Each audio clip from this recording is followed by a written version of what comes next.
Do you see the invisible? Tesla called this the most dangerous of frequencies. The laboratory exploded in electric blue light. Nikola Tesla rose from the ground, his face covered in soot, his eyes still shining with that silent terror that only those who have seen beyond can carry. His hands were shaking, not from fear of the accident, but of what he had just witnessed at the exact moment of the discharge. For a split second, as lightning ripped through the air, he saw shapes that moved among the electromagnetic waves. He saw patterns of conscious energy floating like ghosts between the wires. And the worst part, they looked back at him. That was in 1899, in Colorado. Tesla was never the same again. He began to lock himself away for days at a time, scribbling incomprehensible equations in notebooks that he then burned. He refused visits. I barely ate. When he finally got out, he walked the streets like someone carrying a secret too heavy to share. Because he did. Tesla discovered that there is a specific frequency, an exact vibration, where human consciousness begins to touch something it shouldn't, where the veil between the visible and the invisible is diluted. And he realized in that burned-out laboratory that whoever goes through that portal never comes back the same. But the story you don't know isn't about Tesla. It's about Sarah Mitchell, a 34-year-old electrical engineer who worked at a medical equipment company in Boston. Sarah was one of those people the world calls too intense. I felt other people's emotions like hot waves on my skin. I could tell when someone was lying before they even finished their sentence. She had premonitory dreams that kept her awake for entire nights. She lived in a constant state of alert, as if the world were a poorly tuned radio, and she was picking up all the stations at the same time. Doctors called it generalized anxiety. They prescribed medication that she took religiously, but which only blurred the signals without turning them off. Sarah learned to smile in meetings while feeling the weight of corporate lies. He learned to pretend normality while seeing patterns of energy around people, subtle halos, colors that pulsed according to each person's mood. She thought she was going crazy, until the day he found the diary. It was a rainy October afternoon. Sarah was organizing the library at the university where she was doing her night master's degree in quantum physics, her desperate attempt to find scientific explanations for what she felt. In the dusty basement, among boxes of old documents, there was a small leather briefcase. Inside, yellowed manuscripts. The handwriting was frantic, almost violent. Equations mixed with spiral designs, strange symbols, notes in Serbian and English. And then, on a specific page, Sarah read, "They call me crazy. Maybe I am, but I saw it. The 432 Hz frequency is not just sound, it's the door. When you vibrate in this tune, the invisible field opens, and you begin to see what was always there. But be careful, they also begin to see you." Sarah felt a shiver run down her spine. It was as if those words had been written especially for her, spanning a century of silence. Nikola Tesla had left a map, a warning, a confession locked in time, and she, without knowing it, was already vibrating at that dangerous frequency. I was already seeing the invisible. It was already being observed. That night, Sarah couldn't sleep. She sat on the bed, leafing through the manuscripts, trying to decipher what Tesla really meant. And it was then that he realized. He wasn't talking about madness. I was talking about evolution, of a kind of perception that humanity was not yet ready to bear. Tesla had touched a dimension of reality where thought generates form, where consciousness shapes energy, where everything is connected by invisible vibratory fields, and whoever achieves this realization pays a price. The price is absolute solitude. It's living in a world where no one sees what you see. It's knowing that people are trapped in a collective illusion, but you can't wake them up because they'll call you crazy. It's feeling the heavy energy of environments before you even enter them. It's realizing the real intentions behind the beautiful words. It's carrying a clarity that burns inside. Sarah closed her notebook with shaking hands. For the first time in her life, she didn't feel alone. Tesla had felt the same way. He had paid the same price. And she left those manuscripts hidden precisely so that someone like her could find them. So you know, you're not crazy. You are vibrating higher. And that is both a gift and a curse. If you're feeling like these words touch something deep within you, something you never knew how to name, subscribe to this channel, because Sarah's story, and Tesla's, is just beginning. And what she will discover in the next few days will change everything. What you think you know about reality, consciousness, and the invisible universe that pulses around you. Sarah woke up at 3 a.m. with the feeling that someone was in the room. It wasn't paranoia. It was that physical, visceral certainty that she always had. The air was different, denser, loaded, as if something invisible took up space next to the bed. She turned on the light with shaking hands, but there was no one there. Just the heavy silence of the early morning and Tesla's manuscript spread out on the table. He went to the kitchen to drink water, trying to calm his racing heart. But when he looked out the window, he saw it. A man stood across the street, as still as a statue, looking straight at his apartment. He was wearing a dark overcoat, completely out of place on an autumn night in Boston. Sarah blinked, and he was still there. It didn't move. He didn't look away. He just watched. She pulled the curtain sharply and leaned against the wall, her heart exploding in her chest. Waited 5 minutes, 10. When he finally worked up the courage to look again, he was gone. But Sarah knew, with that inexplicable certainty that had haunted her since she was a child, that it hadn't been a coincidence. Someone knew she had found the manuscripts. Someone was watching. The next morning, she arrived at the company's laboratory exhausted, her eyes marked by insomnia. His co-worker, David, noticed immediately. "Are you well? It looks like you've seen a ghost." Sarah forced a smile. "Just a bad night's sleep." But as he worked on electrical circuits, his mind couldn't switch off. Tesla had written about them. Who were they? Entities? Forms of consciousness that inhabit frequencies different from ours? Or something worse, people who know about the frequency and do everything they can to keep it hidden. During her lunch break, Sarah went to the university library again. I needed to know more. He searched for everything related to Tesla, biographies, scientific articles, patent records, and then he found something disturbing. In the last years of his life, Tesla gave an interview that was censored and never officially published, but someone had transcribed excerpts from it in an obscure 1943 article, weeks before his death. Tesla said, "I discovered that the universe responds to the frequency of consciousness, but there are organizations that do not want humanity to know this, because a conscious population is an impossible population to control. If people understood that their thoughts generate electromagnetic fields that shape reality, nothing would be as it is." Sarah felt a chill run down her spine. That wasn't a conspiracy theory. It was Tesla, the man who enlightened the world, warning that someone was actively suppressing this knowledge. And suddenly, everything made sense. The feeling of being watched, the man on the street, the manuscripts hidden for more than a century. She was dealing with something much bigger than she imagined. That afternoon, upon returning home, Sarah realized she was being followed. A black car kept its distance, but always appeared in the rearview mirror. She turned around 3 times on random streets. The car was still there. Panic rose in his throat. It accelerated. The car accelerated too. That's when Sarah did something instinctive, irrational. She swerved sharply into an underground parking lot, turned off the lights, and hid between the concrete pillars. He stayed there, breathing heavily, the engine off, the silence oppressive. Minutes later, the black car slowly passed the parking lot entrance, hesitated, and continued forward. Sarah leaned her head against the steering wheel, shaking. This couldn't be happening. She was just an engineer, an ordinary woman trying to understand why she always felt out of place in the world. How did this turn into a chase? But then she remembered. Tesla was also persecuted. Their laboratories were invaded, your documents confiscated. He died alone in a hotel room, and hours later, government agents took all of his files. Officially, they said there was nothing of value, but Sarah now knew the truth. They took everything related to attendance, everything that could teach humanity to vibrate higher.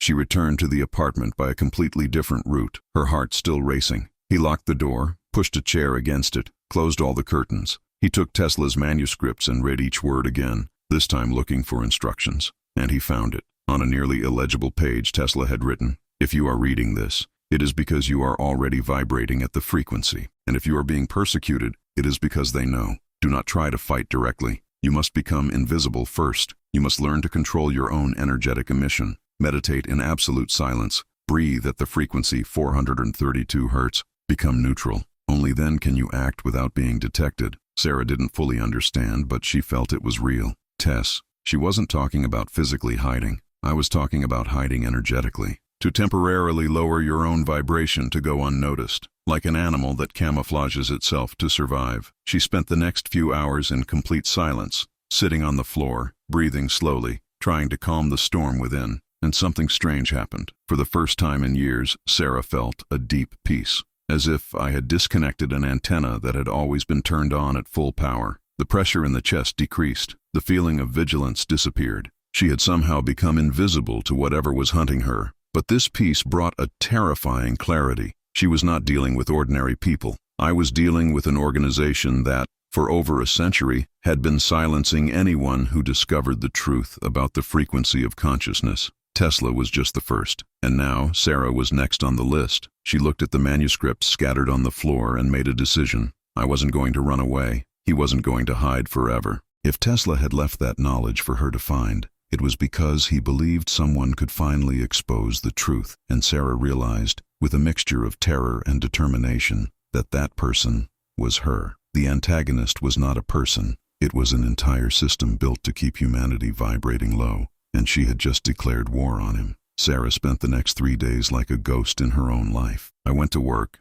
smiled in meetings, pretended to be normal, but inside, I was building something. Each night, as she returned home via different routes, she studied Tesla's manuscripts with an almost religious obsession. I deciphered his equations, he tested his theories, and slowly, he began to understand. Tesla hadn't just discovered a frequency, he had figured out how to use it, how to transform thoughts into magnetic fields, how to direct conscious energy to alter the physical reality around you. He called this intentional resonance, the ability to tune your mind to a frequency so precise that it begins to influence matter, events, even other consciousnesses. But there was one crucial detail that Tesla repeated over and over in his manuscripts. Never use it in anger. Never use it in fear. Frequency amplifies intention. If you vibrate in hate, you attract destruction. If you vibrate in love, you attract creation. Choose wisely, because the universe doesn't judge, it just responds. Sarah copied everything by hand into a separate notebook. He burned the original pages in the apartment's oven, scattering the ashes in the toilet. If someone broke into his house again, they wouldn't find anything.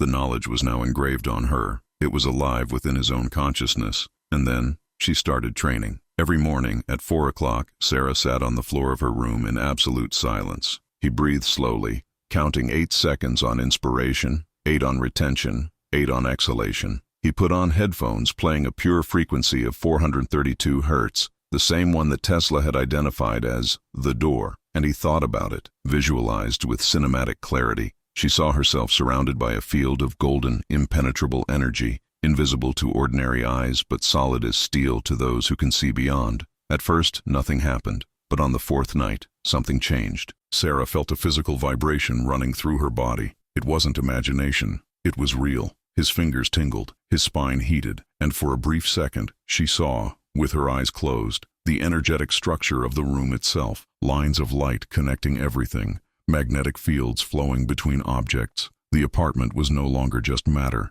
it was pulsing energy, alive, responsive. Sarah opened her eyes, panting, her heart racing, but this time not from fear, of power. She had crossed the threshold. It had entered the frequency. The following days were a roller coaster of discoveries. Sarah began to notice things that had previously gone unnoticed. On the subway, I saw people's auras with absurd clarity, colored clouds around each body, pulsing according to their emotions. Some were bright and light, others are dense and dark, almost suffocating. She began to avoid people with heavy fields because she felt they drained her energy just by proximity. At work, he began to predict events.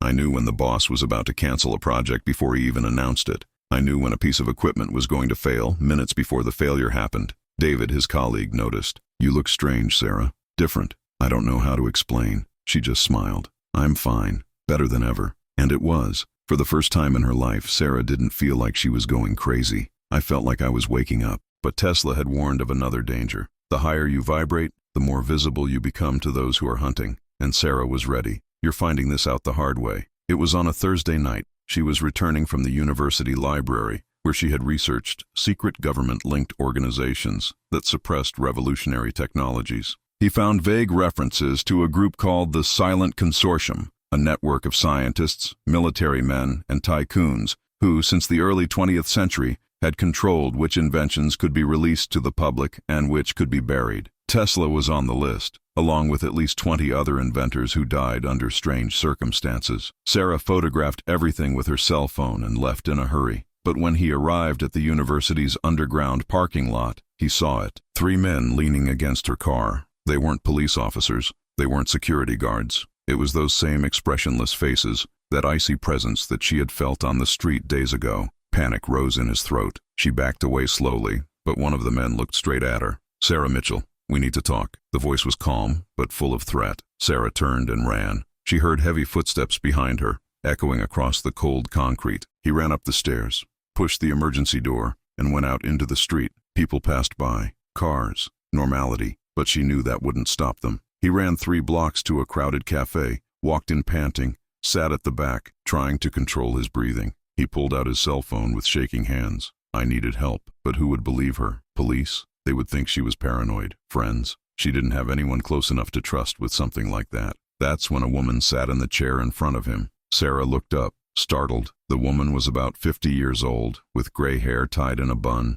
thin-rimmed glasses, and a soft, tired smile. Breathe, Sarah. You're safe here. Who are you? The woman extended her hand. My name is Elena Volkov. I was Nikola Tesla's research assistant. Sarah blinked, confused. That's impossible. Tesla died in 1943. Elena smiled. I know, and I'm 93 years old. The coffee seemed to revolve around Sarah. None of it made sense. Like you? The frequency, dear. When you learn to vibrate correctly, your body ages differently. Tesla discovered this too. He was 86 when he died, but he looked 60. I learned from him, and I've spent the last 8 decades protecting people like you. Sarah felt hot tears slide down her face, not out of fear, of relief. She was not alone. Elena leaned forward, her voice low and steady. They will hunt you, Sarah. The consortium will not rest until it silences those who discover the truth. But you have something that others didn't have. You have the manuscripts, and you have already learned to hide energetically. Now, I will teach you how to attack. Sarah wiped away her tears,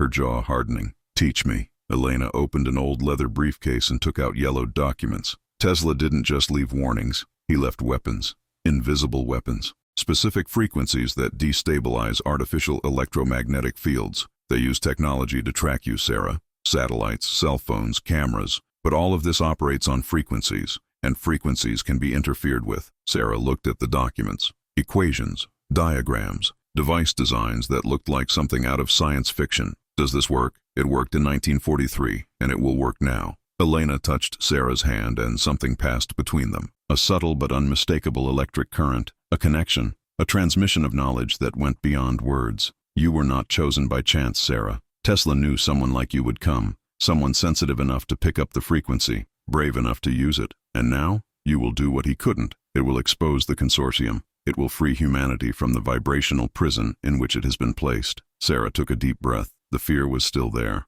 but something bigger had taken its place. Purpose, clarity, silent power. When do we start? Elena smiled. We've already started. 2 weeks later, Sarah was no longer the same person. Elena had transformed the basement of her former home on the outskirts of Boston into a clandestine laboratory, walls lined with makeshift Faraday cages, electronic equipment wired in ways that defied any manual.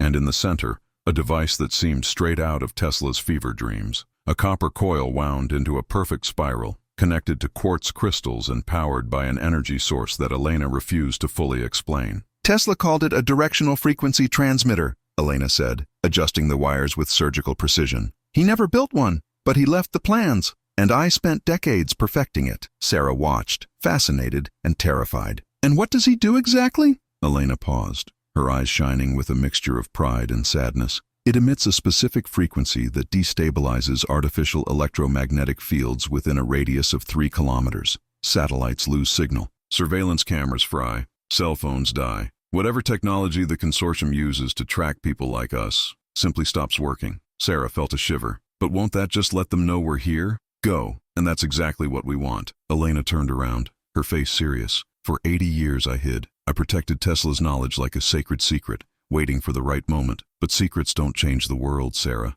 Action changes. And the time has come to force the consortium to reveal itself. When we activate this, they will send everything they have, and we'll be waiting. Sarah swallowed hard. Waiting for what? Elena smiled, a dangerous, almost feral smile. With the truth, and with 5,000 people waiting to broadcast it live. She opened her laptop and showed Sarah an encrypted network. Hundreds of names, dissident scientists, independent journalists, activists, people around the world who, like them, had touched the frequency and realized that something was deeply wrong with the reality they sell us. They're ready, Elena said. When we activate the transmitter, they will simultaneously publish everything, documents, videos, evidence of how the consortium has suppressed free energy, vibrational healing, and consciousness expansion technologies. Tesla was just the beginning. They buried hundreds of inventions that could free humanity. Sarah felt her heart pounding.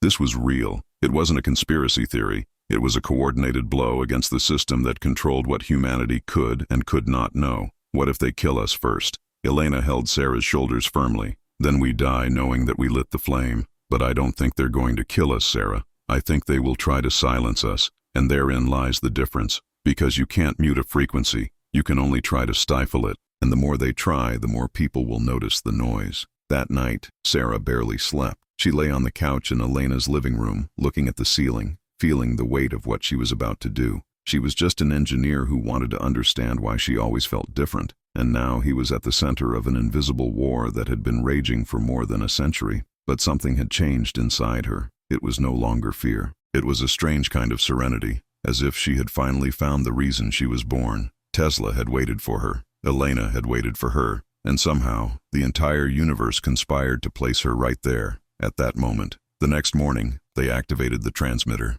The sound was almost imperceptible, a low, steady hum, vibrating at the limit of human hearing. But Sarah felt it. He felt the wave expanding like an invisible pulse, sweeping across the city, shutting down, interfering, breaking the control grid. Traffic cameras flickered on and off. Cell phones crashed en masse. Communication towers went out of order.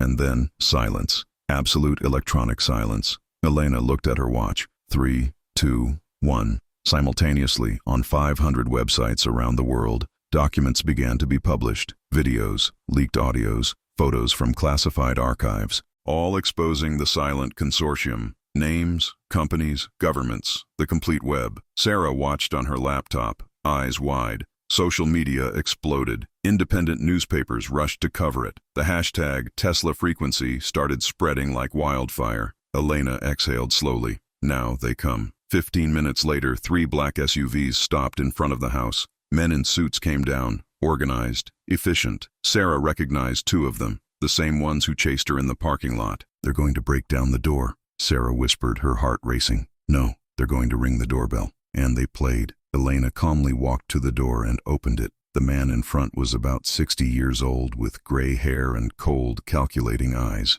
Dr. Volkov, some time ago. Commander Rourke, still working for people who are afraid of light. He smiled, but it was a humorless smile. You just made an irreparable mistake. We just made the only possible mistake. Rourke looked at Sarah. Miss Mitchell, you don't know what you've gotten yourself into. Sarah took a step forward, her voice firm. I know exactly, and I'm not alone. Rourke took a tablet out of his pocket and showed it to them. The screen displayed live news, but it wasn't the news Sarah was hoping for. Posts were being removed, websites crashing, suspended accounts. The control machine was reacting, quickly and brutally. Do you think you can win? Rourke said, his voice icy. We control the infrastructure. We control the narrative. In 2 hours, everything you published will be classified as a conspiracy theory, fake news, and you 2 will disappear. Elena crossed her arms. You're wrong about one thing, Commander. We don't need to win. We just need to plant doubt. And doubt is a seed. Once planted, it grows. You can cut the plant, but the root remains alive. Rourke took a threatening step.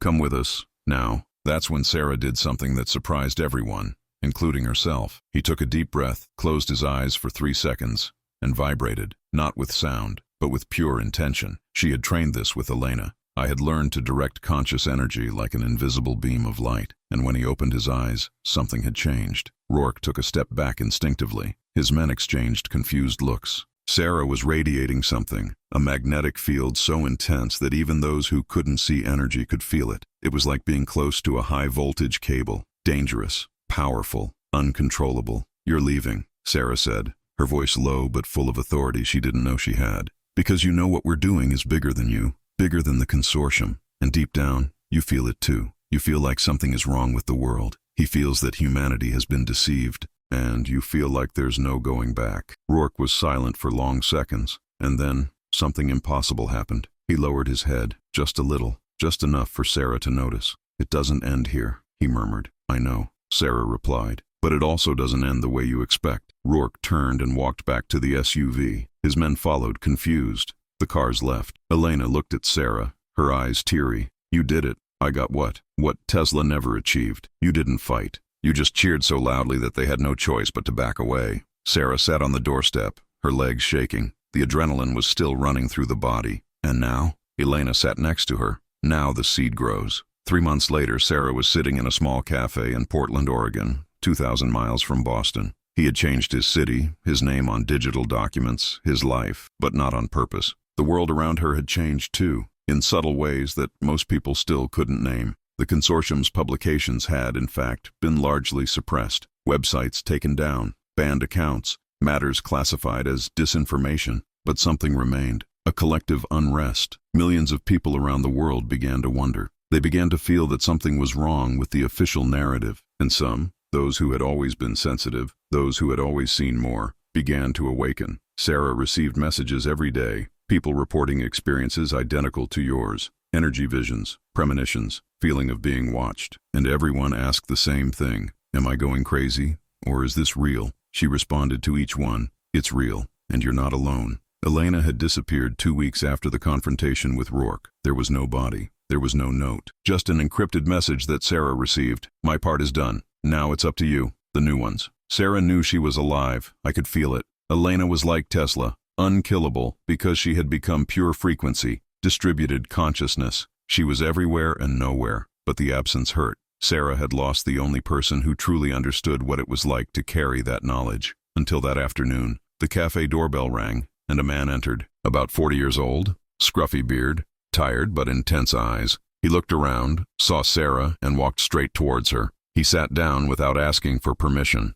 Are you Sarah Mitchell? She tensed, her hand instinctively reaching for her cell phone. It depends on who is asking. The man smiled, a sad, exhausted smile. My name is Marcus Reed. I was a scientist at the consortium. I worked 15 years suppressing technologies. 15 years of lying to myself that I was protecting the world. And then, 3 months ago, I saw the documents that you and Elena published, and something inside me broke. Sarah studied his face. There was truth there. There was regret. Why are you here? Marcus pulled a flash drive from his pocket and placed it on the table. Because I stole everything. Every file the consortium has on technology suppression over the last 50 years. Names, projects, murders disguised as accidents. And I don't know what to do with it. I don't have the network that you have. I don't have the courage you have, but I need it to come out. Sarah looked at the flash drive as if it were a bomb. You know they will hunt you down. I know. They are already hunting. That's why I came to you. Because if I'm going to die from this, I'd rather die knowing that the truth will live. Sarah slowly picked up the flash drive. It weighed almost nothing, but seemed to carry the weight of the world.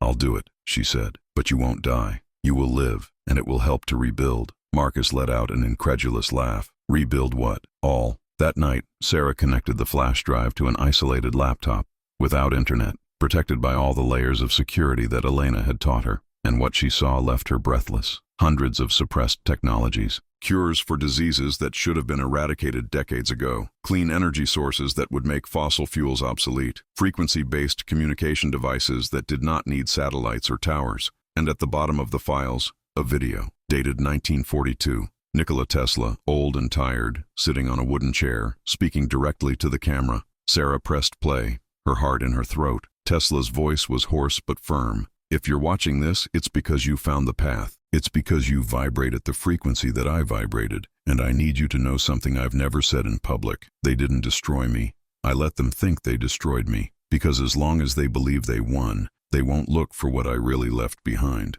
The truth isn't in my inventions. It's in you, in the ability of every human being to become a conscious antenna of the universe. I didn't fail. I just planted seeds in the underground of humanity. And I know that one day when the world is ready, these seeds will sprout. You are the spring. The screen went dark. Sarah wiped away the tears that were flowing freely down her face. Tesla had known. I had planned everything. It wasn't a defeat. It was a game of cosmic solitaire. And she, in some impossible way, had been chosen to reap what he sowed. Over the next few months, Sarah and Marcus created a decentralized network. They didn't publish everything at once. They learned from their previous mistake. They were strategic, one technology at a time, one document at a time, always with irrefutable evidence, always through channels that the consortium could not completely control. And slowly, the collective consciousness began to change. People around the world began building the devices Tesla had designed. Dissident doctors began using frequencies to heal.